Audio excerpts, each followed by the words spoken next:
বাংলাদেশ। এখানেই চারপাশে ছড়িয়ে ছিটিয়ে আছে অনেক লুকোনো সৌন্দর্য। তা হয়তো আমাদের আড়ালেই থেকে যায়। তেমনই একটা জায়গা সিলেটের কোম্পানিগঞ্জ উপজেলার ভোলাগঞ্জ সাদা পাথর। আজকে আমরা নিয়ে যাব বাংলার কাশ্মীর খ্যাত ভোলাগঞ্জ সাদা পাথর। এটি বাংলাদেশ ভারত সীমান্ত এলাকায় অবস্থিত। এটি হচ্ছে আমার প্রথম ব্লগ। পরবর্তী ব্লগ দেখতে আমার চ্যানেল সাবস্ক্রাইব করে বেল আইকন ক্লিক করে রাখুন, যাতে পরবর্তী ব্লগের নোটিফিকেশন আসার সাথে সাথেই দেখতে পারেন।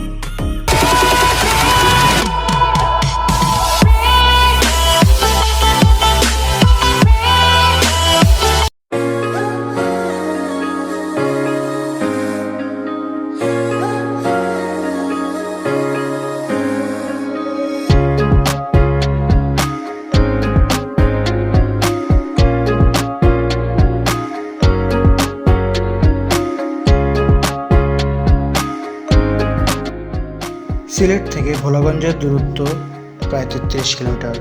একটা সময় এই রাস্তার কন্ডিশন এতটাই খারাপ ছিল যে পৃথিবীর সর্বশ্রেষ্ঠ খারাপ রাস্তা বললেও ভুল হবে না।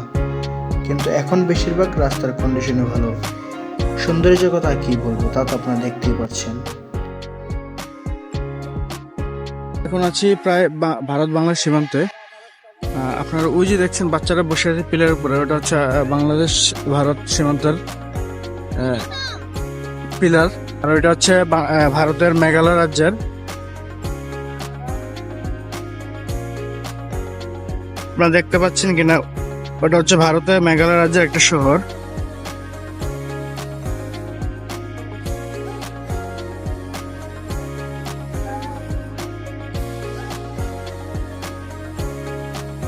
আজকে আমার সাথে আছে আমার কাজিন তারেক। তারেক, তো তোমার এখানে এসে কি অনুভূতি? আলহামদুলিল্লাহ, অনেক ভালো লাগতেছে এবং কি আরো আসতে পারলে আরো ভালো লাগবে। আর তোমার যত দর্শক আছে যদি আসে এখানে হয়তো ভালো লাগতে পারে। আপনারা দূরে দেখছেন ঠিক পাহাড়ের মাঝে মেঘ জমে আছে।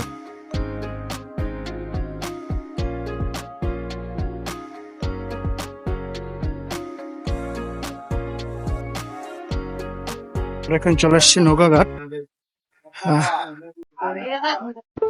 আমরা একটা ট্রলার রিজার্ভ করি 800 টাকা দিয়ে, 8 জন উঠা যায়। সত্যি এই জায়গায় এসে মনে হচ্ছে কেন এই জায়গাটিকে বাংলার কাশ্মীর বলা হয়। আসলে কাশ্মীরে যেমন একটা নিজস্ব সৌন্দর্য রয়েছে, তেমনই ভোলাগঞ্জের একটা নিজস্ব সৌন্দর্য রয়েছে। ভোলাগঞ্জ নৌকাঘাট থেকে এই সাদা পাথর এড়িয়ে আসতে সময় লাগতে পারে 10 থেকে 15 মিনিট। দেখতে থাকুন বাংলার অপরূপ সৌন্দর্য।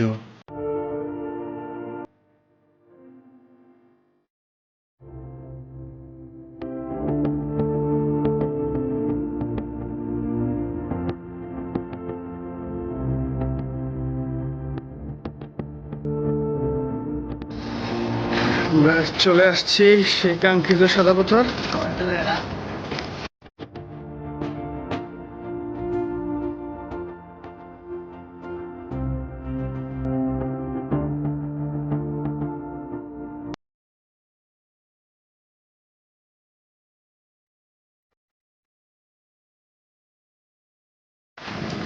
আল্লাহর সৃষ্টি কত অপূর্ব, সবই কিন্তু আমার আপনার জন্য। তো আমরা এখানে এসে কারোর সাথে কোনো ঝগড়া বিবাদে লিপ্ত হব না, এবং কি জায়গাটাকে অপরিষ্কার করব না। ওই যে উপরে দেখা যাচ্ছে কাঁটাতার, ওইটা হচ্ছে বাংলাদেশ ইন্ডিয়া বর্ডার। এরপরে হচ্ছে ওই পাশটা হচ্ছে ইন্ডিয়াতে, আর এই পাশটা হচ্ছে আপনার বাংলাদেশে। আর এটা সম্পূর্ণ হচ্ছে ইন্ডিয়ার ভিতরে পড়ছে। কতই না সুন্দর আল্লাহর সৃষ্টি। চোখের সামনে এত স্বচ্ছ পানি দেখে লোভ সামলানো যায় না। তবে একটা বিষয়ে সাবধানতা অবলম্বন করতে হবে, কারণ পানির স্রোতে নিজেকে ব্যালেন্স রাখা প্রায় অসম্ভব, যার কারণে ডুবন্ত পাথরের সাথে ধাক্কা লেগে হতে পারে বড় ধরনের দুর্ঘটনা।